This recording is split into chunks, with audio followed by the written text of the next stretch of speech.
What's up, Curtis? Eddie Brown. What's going on with you? Oh man, what's going on with you, bro? Not much, Spartan Dawg. Sitting up here, getting ready to watch my daughter in a swim meet here in a few. What's going on? Okay, you living that daddy life, huh? Yes, sir. That's it. All right, so cool. A couple of these little podcasts. I don't know if you heard any. I think you might have heard Myron's, but I was able to kind of give some people a heads up.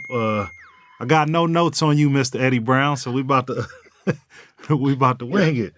About to just let it swing, right? Yeah. So for people don't know, I'm gonna put a disclaimer out there in the front of this episode. All right, and I ain't never tell you. So Eddie Brown is my favorite Michigan State player, man. I ain't ever told you that. I don't even know if you know. I might have told you before, but Eddie Brown is my Michigan State hero, man.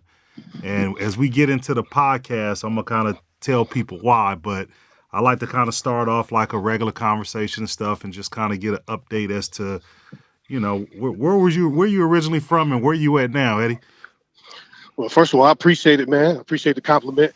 Originally, I'm from Muskegon, and I found my way just back here to Muskegon 2 years ago. Muskegon it's the winningest football program in the history of the state of Michigan. Okay. All right. So a lot of people don't know that. Being on the west side of the state, right on Lake Michigan, a lot of good football being played over here. But this is where I grew up, and this is where I'm from. Okay, I thought Mill and them had the best program. Well, Mill and them program is pretty good, but we have the most wins and the most championships. All right, I'm talking about from the turn of the century. Okay. Until now. So Mill and them lately they had a good run, and say when Mill was there, Mill the Thrill was a beast. He won like 4 state championships in a row or something like that. I think he won. He went to 3 in a row and won 2 of them. 3 in a row. Yeah. Was it 3 and 1, 2? Yeah. All right. Well, my senior year, we won it here in Muskegon, and it was the first time in 15 years that they had done it. But before that, they had already won like 12 to 15 in the state history. Okay. All right.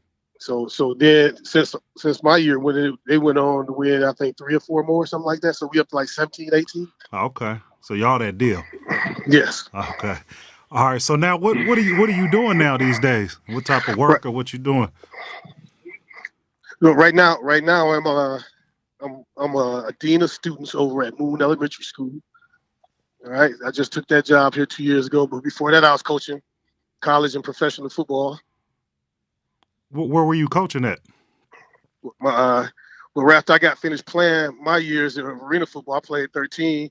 And when I got finished playing, I got injured my last year, and I shut it down. And I coached that year on that team. They wanted to keep me around and coach, so I coached the New York Dragons arena football team. That was my first year coaching. After that, I went into the college game. I coached Division II football up in Mansfield, Pennsylvania for 2 years. Then I went up to Grand Valley. I was at Grand Valley. Grand Valley, it was the winningest Division II program in the country, and I was there for 6 years. What position were you coaching? Man, I coached all over. I coached defensive backs. I coached running backs. So I coached a lot of skill positions because I was blessed enough to play them all as well. So right. So that helped me with that transition into coaching, playing all those positions. In arena football, also I played defensive back, wide receiver. At Michigan State, I played defensive back, wide receiver. Yeah. Let me think. So after Grand Valley, I went to the CFL. I coached for the Toronto Argonauts for 2 years. I coached defensive backs and special teams there for 2 years. And at the same time, building a family. I had 2 young kids, and I decided to go ahead and because I was 6 months there, 6 months back home. It was just hard on the family, especially having young kids. So I got to get my priorities set. And make that transition to staying home and being home with dad. Right. Yeah. So I was going to ask you about that. So you married and got 2 kids, or what's that situation? Yeah. Yep. I'm married. Be 14 years in August 9th, and I got two little kids. I have a 7-year-old son and a 9-year-old daughter. Okay. And let's go on order. What's the 9-year-old daughter into, man? She athletic or? Wow, she's into. Well, right now she's trying everything. She's in gymnastics. She's in dance. She's she's doing swimming. She's trying basketball. She's trying volleyball. She's doing and she keeps me busy, as you see. So she's doing all of these things and trying to stay active, trying to find what I guess keep all those options open so and don't close any doors and let her do whatever she feels. She do well in school, or? Oh, she's an excellent student, man. That's number one, man. I want to try to make sure my kids are excellent students, man. Unlike myself, growing up, man. I come from a big family. I come from a family where it was 11. I had 10 brothers and sisters, 11 kids with a single parent. So wow. it was tough, and I wanted to make sure that my kids have a little better advantage than I did growing up, especially academically. All right. Now, where'd you meet your wife at? I met my wife when I was playing football in New York. I met her in New York City. You got New York. Your wife from New York? Yes, she is. Okay, so I already know. She's from Queens. I know who running the house over there. All right, so now your youngest, what is the youngest you said is your son, right? Yeah, my son is my youngest. He's 7. Okay. And he's the same way as my daughter. I got him trying a lot of little stuff. He haven't played football yet, like football, shoulder pass. He has played flag football. I've been letting him go ahead and do the flag football thing, and he seems to like it. Right. So I let him do that. He does a lot of gymnastics. He's been doing that for years, and let him dabble in a little basketball. So far, it's starting to do that, but he's so young, so it's hard to get a lot of things going for him. At like he was 6, now he just turned 7, so now he's starting to like sports a little bit more, wanting to get out and do some of those things. But I just work on his craft, being a dad, playing catch with him, working on the skills and all that. If that's what he likes, great. If he doesn't, he's a straight A student as well. But both of them are really smart. So he can't beat his sister yet, then, huh? Oh no, he can't beat her yet. Them long legs, he can't handle them long legs yet. He is a little too short yet. All right. So then on there, like you said, what do you say you doing now? You working for a school? Is that what you said?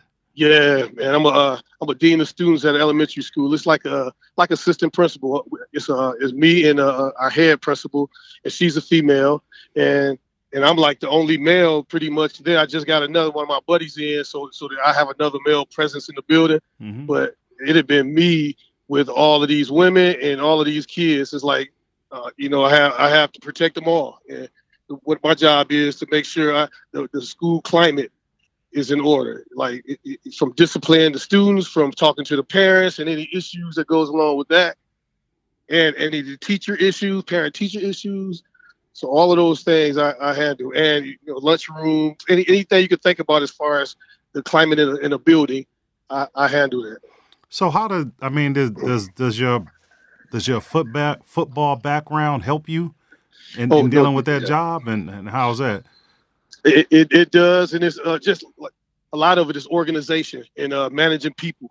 When you got a position group or when you coaching a certain side of the football, you're managing people and you putting people in position to be successful, and that's what I do. I have a lot of workers that work for me that I have to put them in position to be successful. I have to manage those issues and those conflicts that come up on a daily basis. All that stuff, I swear, it helps me with football, because the other thing is on the fly, you got to make some adjustments. You know what I mean? When there's some drama pop off, you have to be able to adjust and keep calm and be able to handle those situations. So now, a lot of people, all of us, we all played D1 football, and at some point, all of our careers came to an end. And, there's a transition period when you've been doing something your whole life and you excelled and you made it to one of the top conferences in the country. You said you were blessed to play another 13 years and then coach, and then now you just kind of cut it off. How was that transition? Are you out there hanging around the football field, or are you just done? Man, it's hard, man, because I still got it in my blood, man. That's all I've known since I was 6 years old, man, and it's tough. So this last year and a half, 2 years that I haven't been coaching, it's tough. It's a transition. So I go to a lot of Spartan games. I saw you at a couple. You know what I mean? When I get a chance, I go to games now, high school games, Michigan State games or something, and just to give me that football feed that I'm missing. You know what I mean? It's tough. So, I go out and I coach my little son's flag football team because no one else would do it. Okay, I do it. until the right situation comes where I'll be able to have my family with me, 12 months out of a year and coach at a certain place again. I'm not going to put that strain on my family again. That's by being away for 6 months. Can you imagine how tough that is, being away for 6 months and they can't come see you? They can come see you every now and then, but can't come see you all the time. It's tough. Right. And then, so are you using a particular technique or something? Or, what's helping you kind of deal with it? I know you say you go to games and stuff like that, but you got another fix? Are you still working out or what are you doing? Man, that's tough, man. I work out, man. I got punching bags. I got nothing has taken over that what I'm missing from football, but it's just trying to maintain and manage and focus on my family, focus on my kids, and focus on my job and those things. But nothing takes that place of that adrenaline rush that you get from playing the game of football. And then the next best thing to me was coaching it. Right. And after that is it ain't, it's nothing to me close. So you may not be done. No, I may not be done. Okay. All right. So if anybody out there listening and they can keep Eddie Brown around the family, man, we got an A1 coach out there just waiting to make it happen. Now, I talked to you before, and I know at one point you was just keeping in your knives sharp, and you was volunteering to work at the Michigan State camp. You did that too, or? Yeah. I've been doing that for years, man. Ever since I got into coaching, that was 2003, 4. I've been staying in, contact with like Coach Foligno, who's been up there. Right. Coach Foligno, I'll be like, when are the camps? So he'll call me and let me know what camps are, and I'd go and I volunteer and I do camps from the fantasy camps. You probably heard of those older guys, who never played football at Michigan State, come and do this. Man, you got some crazy Michigan State fans. Well, you never know until you go and do something like that and see about 30 men who dog name is Sparty, who hadn't missed a game in 30, 40 years. You know what I mean? It's crazy. Right. So I've done some of those, and also I worked the ones with the kids. Right. And when I was at those Division II schools, that was a form of recruiting for us too, because all those guys can't go to Michigan State. Right. So we sat there, and then I used that as a tool to recruit some kids. Okay. Now, can you talk about? How did you end up at Michigan State? Did you come straight out of high school, or did you go to a JC, or what? I went to a JC, man. When I went to out of high school, I had to go to a junior college. It was the first year of what they call Prop 48. Nobody know what that means now, but it was when now you have to have a test score and along with your grades in order to go to school. So before it was just your grades. So my grades were up to par. Right. But I didn't have that test score that I needed, and nobody in my school knew until all those scouts started rolling in. During my senior year, recruiting is a lot different now than it was back then. You didn't really get recruited till your senior year. Right. You know what I mean? Like people came in. How did he do his senior year before they started recruiting? So my senior year, I had the single season rushing title for one season at my high school. Touchdowns, and we ended up winning the state championship, blowing out everybody pretty much in the best in the state. So I had a really good senior year playing defensive back and running back. Right. And so all those scouts were going to sign me. It was some MAC schools saying, hey, we're going to take you anyway, Prop 48 or not. You have to sit out a year before you can even see the field and be a part of the team, but we willing to do that. There was a couple MAC schools willing to do that. And I was like, no, man, I'm going to Michigan State. In the 8th grade, check this out, Curtis. In the 8th grade, I went to a Michigan State game, and I saw Carl Banks. Right. I saw Carl Banks lighting Iowa's head up. Right. And I was like, man, and just seeing how beautiful the campus was, seeing the atmosphere. I was like, man, this is where I'm going to school.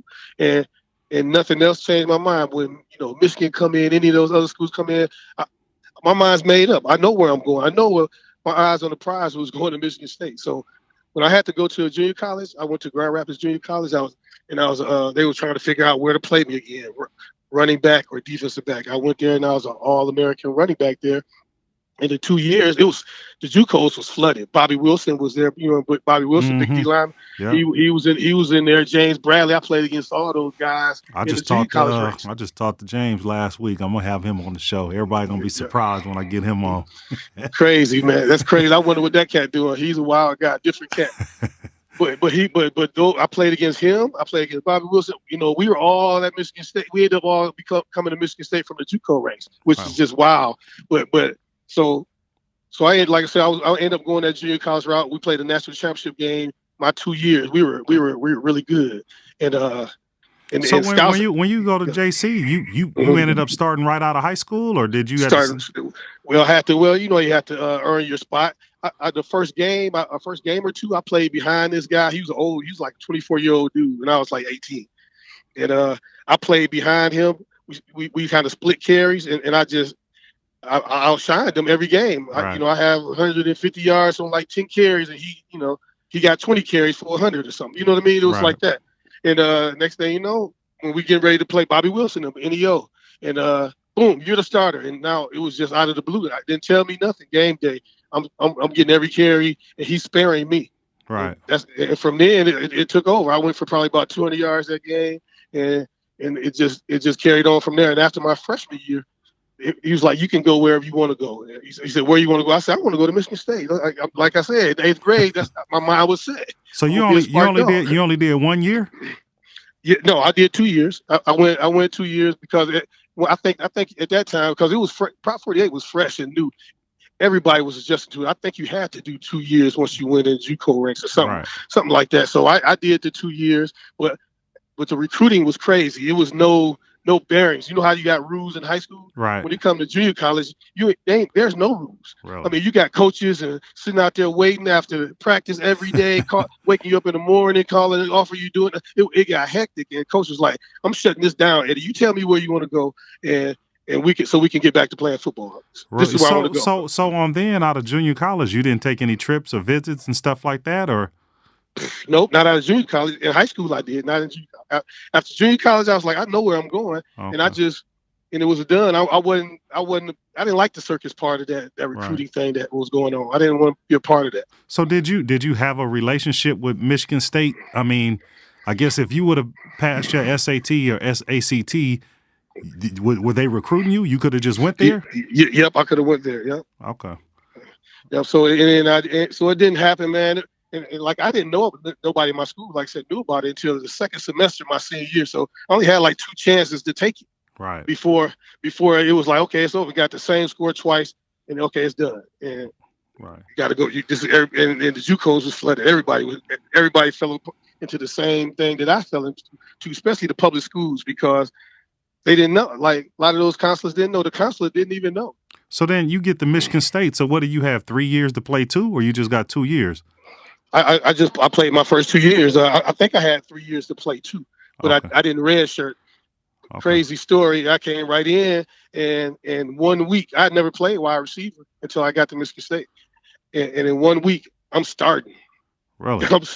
I'm in 1 week. Now, mind you, Michigan State had just won the Rose Bowl with Lorenzo White, Andre Rison, and all those guys, and Andre Rison those guys had just graduated. So when I got there, Courtney Hawkins had came on the scene. Courtney Hawkins, it was going to be his first year, I think, starting. Right. At wide receiver, and in 1 week, James Bradley and all those guys was there, and James Bradley was a super athlete, but one of the James Bradley's biggest things was he was kind of lazy a little bit, and the coaches hated that, and you know how it is once you get in the doghouse, right? So when I came in, I was doing everything right, working hard, outworked them, and next thing you know, I was starting in a week, and the first couple games I started at wide receiver, and we get ready to play Notre Dame. And you had Boo Bell on here the other day, and I'm running a route against Boo Bell, and I never forget, I planned to break a post route, pop my hamstring. Now, mind you, I popped my hamstring my sophomore year at the junior college at the end of the year and played 2 games with a torn hamstring. So that same hamstring again came back to haunt me. Popped it, and messed up my whole junior year. Really? And, so it's funny. Like it seemed like to me. I mean, because, by the time I met you, I don't know when you came over. You was in the DB room or whatever. Mm-hmm. And, But man, like I think one of the reasons why I always say like you was one of my favorite players because it seemed like to me like they didn't want to give you anything. It was like, man, I ain't gonna, they had people in front of you that they was trying to give you the position. Like they was trying to do everything, every opportunity with the reps, with the corrections, with the scolding in the room like you doing something wrong, that they just had these people in front of you, man, that they was trying to give it to. But then every once in a while, Eddie Brown would get on the field. He got a pick. He got a fumble. He got a scoop six. He done knocked the running back out. And it was like, man, it was almost like a kid had an inheritance and they was giving it to him, but the stepchild came in and just took it. And am I wrong for seeing it like that, or was it like that? Man, that is exactly the way it is. But check this out. Check this out, man. And for all these Spartan Dogs listening, that's how it's going to be the rest of your life. That's how it is going to be. That's how it was before I got to Michigan State. You know what I mean?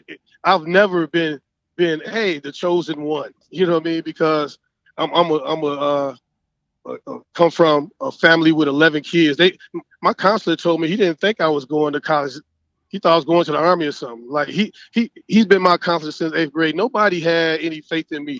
My mom and my family, my closest friends, that's it, man. And so my mom instilled this into me. Perlis used to say this too.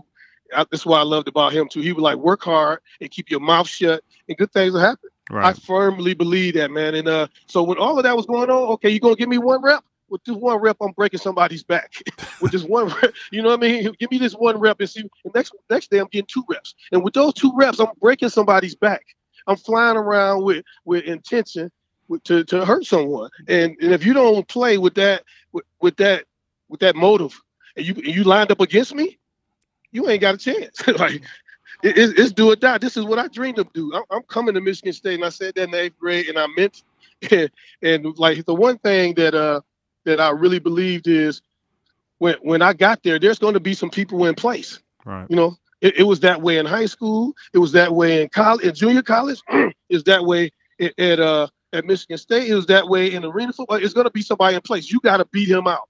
They're not going to give it to you. You got to beat him out. And how do you do that? Don't say no. Line up next to him and beat him in every sprint. Line up next to him in the weight room and kill him on every rep. And when it's time to line up, and if you got to stand up and fight and beat his, you know what, you line up and you beat his, you know what, to let him know that I'm not giving up. But when you was getting all that, Eddie, none of that it wasn't discouraging. You wasn't tripping you better, or like, man, I mean, no doubt, no doubt, but nobody want to hear that. No coach wants to hear, hey, this little kid, this student, now he's going to try whatever in his power to prove you wrong and him right. Right. I don't want that confrontation. I want him to give me a fair chance. That's all I ask, is a fair chance to prove myself, and then the cream of the crop will rise. So how did you get on the other side of the ball from receiver to DB? Because then they put somebody in receiver in front of you, huh? And then they So here's what happened, right? Check this out. So I told you I started the first couple games, popped my hamstring. I think Bradley come in, and he catch a touchdown pass against Notre Dame. The first game I was out, and it became his job. And my hamstring was torn. I'm working my butt off to get it back, and it never happened for that junior year. So going into the spring, I finally get healthy, and in the spring, I'm over there. I went and talked to GPA. Can I get switched over to defensive back? And he was like, he said, well, I'm gonna see let me talk to the coaches and see what they want to do. And they go in there, no, they say, no, I'm not. You're now back starting at wide receiver. I'm like, what? Like, no, I want to, so I'm like, okay, I kept my mouth shut, fine. I'm starting at wide receiver. I know that Courtney Hawkins just broke the record for the receiving, single season receiving that year. And they throwing the ball to Courtney Hawkins. You know what I mean? They not throwing, I'm going to be the decoy guy just like I was the first couple games. Right. So I better switch over to defense so I can control my own destiny. You know what I mean? Right. And so we had a hitting drill in the spring. You know how you win positions in the spring. Right. The drill was kind of unfair. Defensive backs got to back up, come shed the receiver, and make a tackle on the running back, right? You know that drill, right? Mm-hmm. Okay, but I get to sprint as a receiver. I get to sprint down at this guy while he's backing up. He got to come to balance, come and get rid of me like I'm a test dummy to go make a play. So it was so easy for me to run down there, and I'm talking about I'll put DBs on their back. Bop. This is my opportunity. You, like I said, you take advantage of your opportunity. So every time I got up, I'm talking about I put a DB on his back. Not like, okay, he's supposed to come shed me and go make a tackle. Like, just guard the receiver like he ain't, right, like a rag doll. Yeah, like, no, that's not happening. Not here. So, bop, put him on his back. Bop, put him on his back. And next thing you know, we had Coach B-Lot. Remember Coach B-Lot? Mm-hmm. I don't know if you. Yeah, I know B-Lot. Yeah. Coach B-Lot was really. He was a funny dude. He was the receiver coach at that time. Yes, he was. Yeah. So Coach B-Lot was really loud. So all these position groups are going on in the Duffy at this time. And he started yelling, hey, everybody watch. When I got back up, he's yelling at everybody to watch all those other drills. Right. So DBs are really getting pissed at this time. Oh, watch Eddie, watch this. And watch this is how you block. And da-da-da-da. Man, so now I really got to put people on their back. You know what I mean? Boom, I'm putting dudes on their back. Next thing you know, throughout the rest of practice, I get in a couple fights. And the next day, I got a different jersey on. Right. I got a different jersey the next day. And Felino was like, hey, you guys don't have to be afraid of Eddie no more. He's over in the defensive back room. Okay. So then that's how I went. All right. So before, so if people don't know, Eddie, if Eddie got paid for all them replays, he wouldn't have had the coach. So Eddie is, I guess people, I don't know. I know you because we was there, but people know you really well for making that play against Desmond Howard in the Michigan game, right? Right. So can you talk about that play and and let everybody know you ain't tripped that dude? No, man, that dude didn't that dude got to catch the ball, man. Is what happened. Like here's what happened. Man, you know how the game slows down, when you're in the middle of a play, and of course it's not live speed in that moment. So we have been talking about what Michigan does in the red zone. They throw fade routes in the red zone. They've been doing it all year. They got, my guy on the other side, a couple fade routes in that game. All right. And then, so I'm lined up. He's tight slide. I'm thinking he's giving that room so he could get ready to run that fade. Long story short, he get ready to run that fade. And I'm like, no, okay. I'm getting ready to bite on the fade route, and he slices across my face, which is always a no-no. You know that as a DB. Right. So I was like, we're gonna have to line up and play this again, if anything. Right. I'm not gonna be the one. I'm not gonna be the one. They're gonna have to put the ball back on the one, huh? That is not gonna happen. Not on my watch. You're gonna have to give them an inch and line that up and do it again. It's not. I knew those things, and that's just being a part of football for all my life, knowing that what's the worst that could happen to me if I do this or if I do that. My options. I use my options, and I promise Perlis and those guys, I would never admit to something like that. Right. I'd never admit so to on there like when that play happened, you was on the ground. Did you realize the game, or was you looking for a flag, or? No, I looked to make sure that he didn't catch the ball. I was like, did he catch the ball? Man, when I looked up, I seen big old Irvis go back. He's like 6'6", 6'7", standing over us. Like, no, man, we got to line up and do that again. Like, if anything, I'm not going out like that. And so after I looked up, I just started running off the field. Like, incomplete. No, incomplete. Let's go. We out of here. We knocked him off in the big house, number one in the country. It's over. Let's get out of here. And here's the funny thing, Spartan Dawg. This is a funny thing. Nobody knew until, that bus ride home. It's the only bus ride we take back to Michigan State from Ann Arbor. Right. And we get back home. Nobody knows until the Sports Center is all over it. Yeah. They're like, dude, I didn't know you did. I'm like, what? I did what? What are you talking about? Like, man, that's crazy. I can't believe it. But you know how it is when they slow it down a million times. They see this, and that.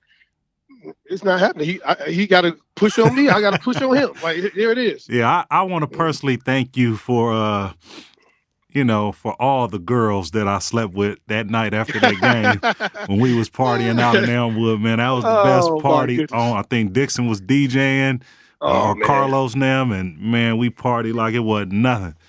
So on there, do a lot of people? Do people know that's you? Or if they don't know it's me, some people will tell them, hey, I don't know if you remember, and with YouTube nowadays and all this stuff, everybody goes back and pull that footage up. I'm like, man, that was crazy. You did? Like, yeah. But the younger generation, especially that I deal with, they don't have any idea what the people our age, they all remember. Oh, dude, I remember when and where I was at when you did this, this, and this. All right. So like I was telling you that, my opinion on you, like I think when we play on the team, I always say that, there's captains back then that the coaches pick, that they would want to be the leaders. And then there was people on the team that niggas listen to and be like, I ain't listening to this dude off the field or whatever. And I was telling you how my picture of how they did you were. But on the other side of the ball, I felt like we had another person that they didn't want to put in the game, that they was trying not to give it to him. But when they gave him in, he was killing people. And that was Highland. And I never really hear a lot of people talk about Highland Hickson. Can you talk about Highland? And man, I love Highland, man. The one thing I loved about Highland was he was very similar to me on the other side of the ball. Right. Highland would knock your dick in the dirt. You hear me? Like, and he did that when we played that game against Michigan. He would break through, and he had guys like So real quick before you talk, can you tell them who Highland is? And Highland is from same high school. Lorenzo White is down there, and I think it's Dillard High School down there, and is it not Fort Lauderdale? I think it is Fort Lauderdale. Yeah, He's from Florida down there at the bottom. That's all I remember. I know it's the same one as Lorenzo White, and so he came up through there right after Lorenzo had did his thing in high school. I think he did his thing in high school as well, and now he's back at Michigan State, same stomping grounds, Lorenzo White. Now that's hard. That's hard for him to do, to go and be that guy came in Highland's footsteps in high school and in college. You know what I mean? Mm-hmm. I mean, not Highland's, but Lorenzo's footsteps in both of those places. But here's the guy. This sums it up about Highland Hickson. Like when he brushed through the line, he wasn't trying to juke safeties and be sweet and pretty. He was looking you up. Like he come through there and he looking up Trip Woodburn. Oh, you the All-American Playboy All-American.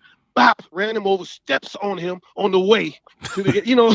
I'm like, that's the nastiness that he carried with him and the competitiveness that he carried with him. I loved it, man.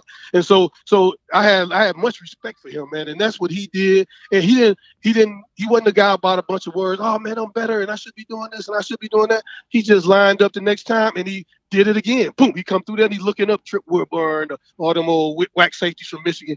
Bop, stepping on him on the way through. I mean, literally run him over, stepping on him. And I loved him, man. Yeah, and his personality. Go ahead. I was about to say his personality. It was funny too, because Highland wouldn't wear no gloves. He'd be out there nasty, ashy with them hard hands. Right? Yeah, and ashy hard hands, big old thighs, and would just be killing people. It reminded me of the old young when he was just a dog, Mike Tyson, right? Yeah. Just walk out there, just no socks, look like it's just rusty. It's like he just woke up like, what you want? Yeah. And come out there and trying to knock your head off. Little dry, didn't have a fade. I don't know what kind of haircut he had or whatever. No, man, the dude, it's like he ain't care, man. It's like he's grimy. You talking about a Spartan Dawg? That's a Spartan Dawg. Yeah, and then the cool thing about it is that all that success he had, and it was just like Highland used to walk around like a regular student or just a regular person. Man. If you can talk about his personality and stuff too, just what type of person he was. Man, he was off the field. He was nothing like that. He wasn't no dog off the field. He was calm, cool, approachable for anyone. He would hang out with regular students at times. A lot of us, we got together and we got together and hung out with football players all the time. And Hyde was a cat that he'll be hanging out with the student body, like, and fitting right in. He'd be like, dang, what you doing at this party? What you doing over here hanging out with these dudes at this dorm? And that's just who he was, man. Like, man, I love the kid, man. I loved him. I thought that he would be. I was like, man, wait till he get a chance in the NFL. He gonna be, a dog because he could catch the ball. Stuff that all the best backs can do. He can do it all. He can block, run, catch, right? Right. And I was thinking, man, if he get his opportunity in the pros, he gonna be. And then it's just unfortunate, man. He died so young, man. It's sad. Right. All right, and then so now, can you talk about? I mean, how was your relationship with your coaches? I guess you played under B-Lot, played under Felino, and then Perlis was the head coach. all that was cool for you, or and then also being from Muskegon, was your mom? Did she come to practice, get to come to the games and stuff like that? Yeah, man, my mom and my family got to come to a lot of games. That was another thing that was important to me, is that my family could come down and play. I'm like, Michigan State's an hour and 45 minutes away from where I grew up, and my family can come down and watch me play. I don't want to be far away where they can't ever see me play. And that was huge, man. That was not just huge for me and my family, man. It was like I was the first one to graduate from college. Right. In my family. And since then, I had brothers and sisters go back to college and graduate. Now all my nieces and nephews expect to go to school and graduate. All my kids, you know what I mean? The whole culture changed. Now everybody expects to go to college and graduate. And I think that was a part of me, me working hard and showing that I can get it done. Like my dumbass brother can do it. I can do it. You know what I mean? Right. You know what I mean? Right. So if he can work and get it done, I can too. And I think that was huge for my family. So that part was important for me. Right. Now Coach Perlis and those guys, I like Coach Perlis because he was a tough coach. Right. He was a guy that didn't say hardly anything nice to you until game day. Yeah, I don't know. I just did Mill's podcast yesterday, and I just found out Mill never got cussed out. I couldn't believe it. What? You ever get cussed out, Eddie Brown? Man, I got cussed out, man. As soon as just because I think he does it, and I think he does it to see how you respond, to see if you can handle pressure, to see if, you know what I mean? I've had coaches that yell and curse since I was little league, so it never bothered me. Right. You know what I mean? So he yelling and cursing me. Okay, I got it. Like, I'm not making that mistake again. And I'm not going to say nothing. I just zip my mouth, and the next play I'll line up and I go get it. Right. He's not going to keep yelling at me about the same thing. You know what I mean? Right. I know what's right and what's wrong. And here's the one thing, though, Curtis. I've never seen it as, man, he's a mean son. You know what? He cares. Right. He cares. Because if he didn't yell at me, that means he wouldn't give a shit. Right. And to me, if a coach don't yell at you and don't come and correct you and let you know what's right and wrong, especially when you made a mistake, I find that as, you're not coaching me now. Right. You allowing me to make mistakes, and you know that's not right. I'm not getting better. Right. I'm not held accountable. You know what I mean? Like, so that never bothered me. But on game day, when he did say something nice about you, it got my hair on my back just rised up. Like, Eddie, you're a tough son. Goddamn Eddie Brown. Oh my goodness. I'd be ready to go run through something after he got finished. And finally, after as mean as he was and ripping everybody all week, he'll finally say something nice about you before you step on the field. Man, I'd be like, okay, did he just say, what? Man, let me go. Like, right. You know, that part. So GP, he fired me up, man. He did. Right. And Felino, man, he had my back. He was very fair, man. You know, and I thought that, you know, it's things where, you know how it is with a position coach. You don't always have, you got to answer to the D coordinator, and the D coordinator got to answer to the head coach. So all those things align. I understood those roles. You know what I mean? But other thing I understood it is, they want to win too. If I keep my mouth shut and I prove to them on a daily basis that I can get it done, that I'm the guy, that I should be the guy, then you have no choice. And if they don't do it at that point, they got to live with that too. Right. I don't think, you know what I mean? I don't think they want to live with that too. Right. So then now too, Eddie, I liked you too because I was from California, so we used to spat up and we used to try to look sweet. You had the sweetest jersey, bro, in that number 8. And but now, you know, like I said, I've seen you on the sideline at a couple of games. We all got a whole bunch of friends that play D1, and when I talk to my friends, they ain't really jealous or envy, but they always comment that they don't have a relationship with their school and they don't feel welcome around the program. I mean, how is that? I mean, do you deal with Allen was your teammate, so he's associate athletic director, but yeah. How do you still, and I guess you said you was coaching, but how's your relationship with the current staff in the program, and why do you think that it is still good? Why do you feel like you can just go up there and be around? Oh, man, it's because of guys like, well, first of all, I've been up there and I've been doing a bunch of camps and stuff. So those guys see me there working all the time. You know, I'm not, you know, I don't have a huge agenda by doing it either. And they can see that. I'm not trying to pull them aside and ask them for favors here and there. I'm up there and I'm actually putting in work, and I'm up there with Coach Felino, who we got a great bond. I love Coach Felino. He's a guy he has a huge family like I grew up in. So we understand a lot of the same things when it comes to that. And I thought he had my back, and I thought he was fair. And Allen is my guy, man. Allen's tight. Allen gave me some tickets.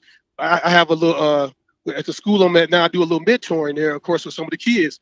And one of my trips every year is going to be taking them up to Michigan State to see a football game, and hopefully it can spark one of them like it did me. Right. You know what I mean? And Allen allowed me to have tickets, man. I contact Allen. He was happy to give me tickets, man. Whatever you need, how many more you need, and that's the kind of relationship I have with Allen. So you got HB up there as well. Right. You know, HB, I come in, I sit in with meetings with him when I was in all my years of coaching. I come in there and like at least probably once a year I would be coming there and sitting with meetings with HB, and we'll pick each other's brains and talk about scenarios. Man, I want to stay sharp.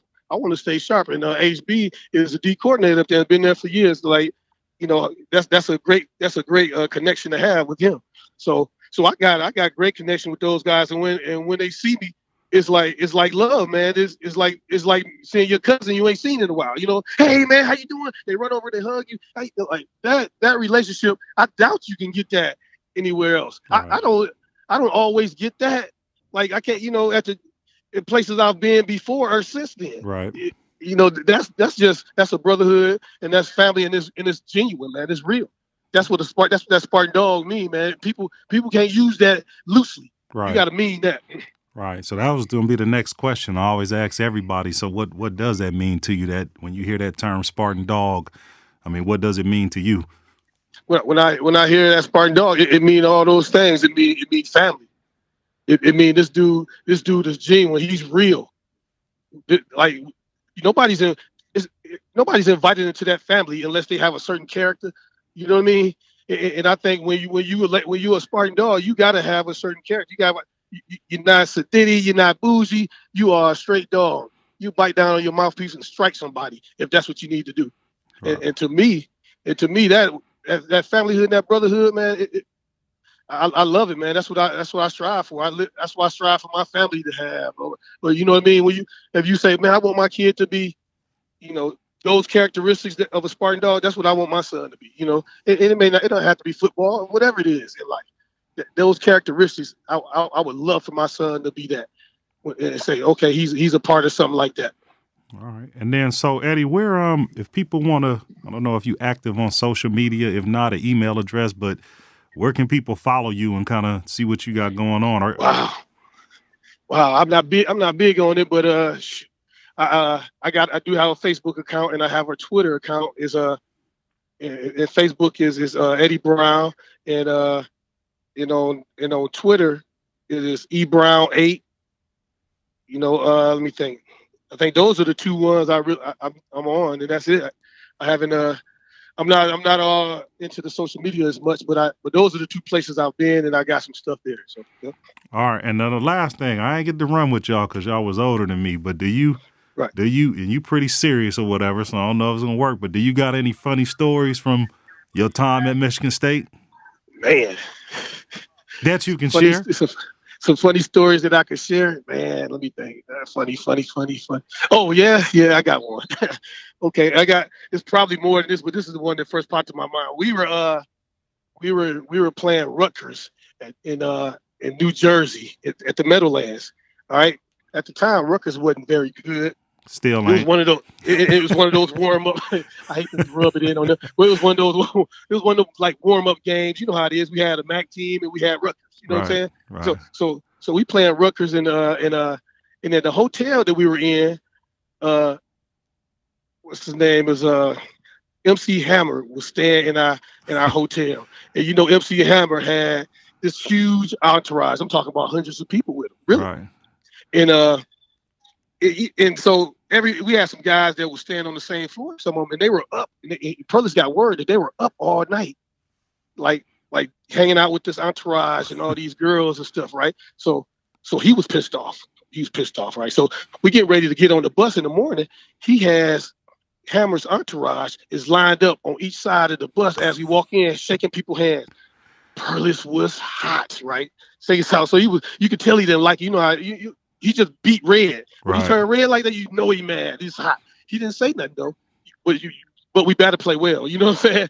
He ain't say nothing, but you better play well, or all hell's gonna break loose. So at halftime, we in a struggle with these dudes. In the halftime, I can't remember the score, but it was close. Man, he comes in at halftime. He is so mad. He's throwing shit around, tears, and then I never forget. This was the funny part. And he started to try to do like an MC Hammer move. He said, "You mother," God, he said, "God damn it, you motherfuckers in this MC Hammer." He started to try to do an MC Hammer move, man. But you better not laugh. Everybody was sitting there trying not to laugh. I mean, straight face, because you know if you laugh, it's all hell gonna break. So I'd never forget that though. He's so pissed. Well, we came out in the second half and stomped these boys out, and like we should have in the first half. But I never forget how mad he got. And he said, and he tried to do that MC Hammer. He did try to do MC Hammer move. He tried to hit the typewriter. Man, he tried to hit the MC Hammer move. Goddamn MC Hammer shit. Yeah, that's why I used to tell people when I used to tell stories. People always ask, "Well, what are y'all doing when he yelling and cussing people out?" And we'd be like, "You can't laugh."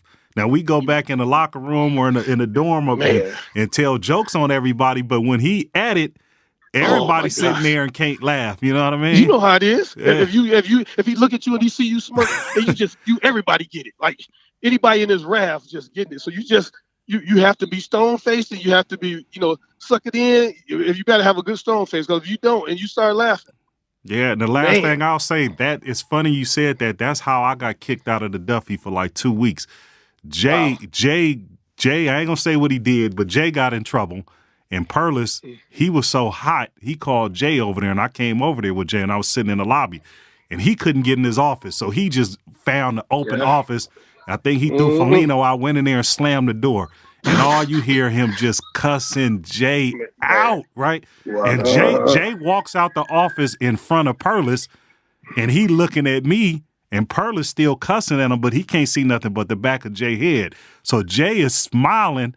I start laughing. Oh no. What the fuck you think is so funny, you motherfucker from California? Get the fuck. And I got banned from the building for 2 weeks. So it's funny that you say that because, when he go in on people, you can't smile or chuckle.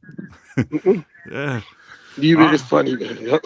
All right, so cool, Eddie B. I appreciate it. I'll be up there for homecoming. I'll be doing my dinner. Hopefully, if you around, I've been for the last 5 years. I've been renting out a room at the Kellogg Center and just throwing a Spartan Dawg dinner. So when does that take place? The day of the day or after the day the before? game? When the game is over, we just walk over to the Kellogg. And I kind of came up with the idea because it would be times when all of these different people are up there. But then after the game, everybody is going to a different restaurant to eat. So I just said, let me rent out the thing. And I think that, me being in the music world, and I always say that I think it's 2 places where people congregate. It's either around music or food. So I just think it's simple. Everybody leave their car where they at. We walk over after the game and the dinner start 30 minutes after. And, for the first 5 years, we've been having about 35 people with their wives and kids are welcome to come to the dinner. So if anybody's listening and they're there for homecoming, I'll post a link on the Spartan Dawg website, but you guys are all welcome to come to the dinner. It's about $40 a person, and it is what it is. So if you're there for homecoming, you ain't coaching no more. Hopefully, we'll get to sit down and break bread and catch up, and hopefully you bring the wife and the kids so we can meet. Yep, that's what I'm gonna try to do, man. I'm gonna try to get there this year. All right. Appreciate it, Eddie B. All right, man. Appreciate you. All right, bet.